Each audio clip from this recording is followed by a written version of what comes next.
4 человека погибли в Нур-Султане при демонтаже канализационных труб. В Алматинской области расследуют чудовищную гибель 3 человек. ЧП произошло во время работ по очистке системы канализации. Укомплектованы, согласно технике безопасности, все защитные средства, индивидуальные защитные средства. Руководство должно постоянно проводить инструктаж и обновлять средства защиты.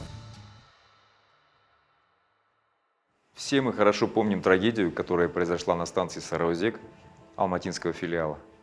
Тогда наш сотрудник и коллега, работая на воздушной линии связи, получил смертельную травму.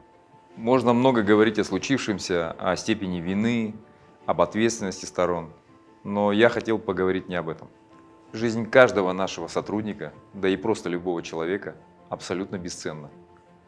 И каждый должен принимать это безусловно. Что мы можем противопоставить случившимся трагедиям? Я глубоко убежден, что мы все свои основные усилия должны сосредоточить на профилактике травматизма.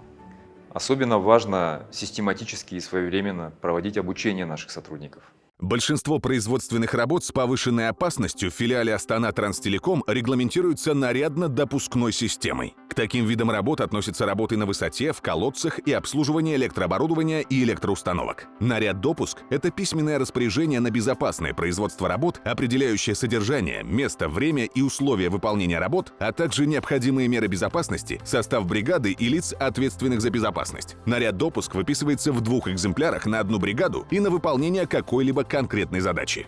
Ежедневно наши работники выполняют работы, связанные с повышенной опасностью. Такие виды работ всегда сопряжены с повышенными рисками получения ими производственных травм, нанесения ущерба их здоровью, а порой и потери самой жизни. Можно ли значительно снизить эти риски? Уверен, что да.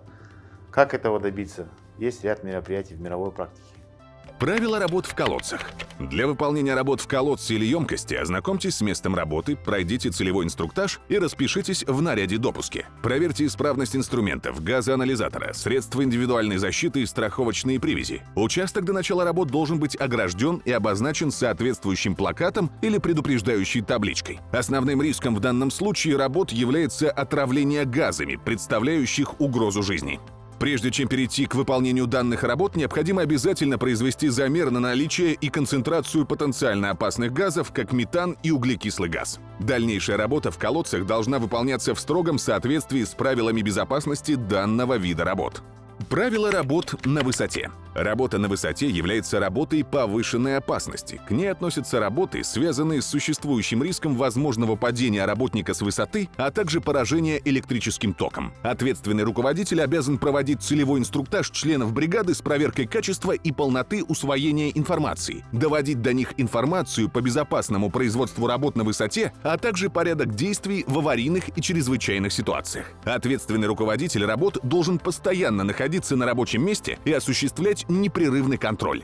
Правила работ по обслуживанию электрооборудования и электроустановок до 1000 вольт. Работы по обслуживанию электрооборудования и электроустановок до 1000 вольт выполняются строго по наряду-допуску, распоряжению или согласно порядку текущей эксплуатации. Опасным фактором при выполнении данного вида работ является поражение электрическим током. Работа должна выполняться в строгом соответствии с правилами безопасности по эксплуатации электрооборудования до 1000 вольт. Используйте средства индивидуальной защиты, это может спасти вам жизнь. Лично осматривайте выданные средства индивидуальной защиты перед каждым применением, обращая внимание на срок, целостность и отсутствие видимых повреждений. Безопасный труд – это основной принцип, которым руководствуется компания Транстелеком. Осознанное отношение к безопасности и понимание того, что жизнь бесценна, должно срабатывать, как только человек приступил к работе.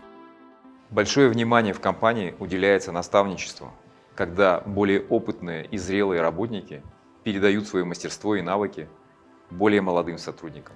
С прошлого года совместно со службой безопасности и охраны труда филиала мы ежегодно проводим учебно-практические занятия по обучению вновь принятых, стажирующихся и не имеющих достаточного опыта по выполнению опасных видов работ. Каждый руководитель на любом уровне начинает свой день с мыслью: «Я несу ответственность за тех людей, которых мне доверила компания». Уважаемые коллеги, соблюдайте правила безопасности при выполнении работ с повышенной опасностью. Не рискуйте. Помните, что вас ждут дома живыми и здоровыми.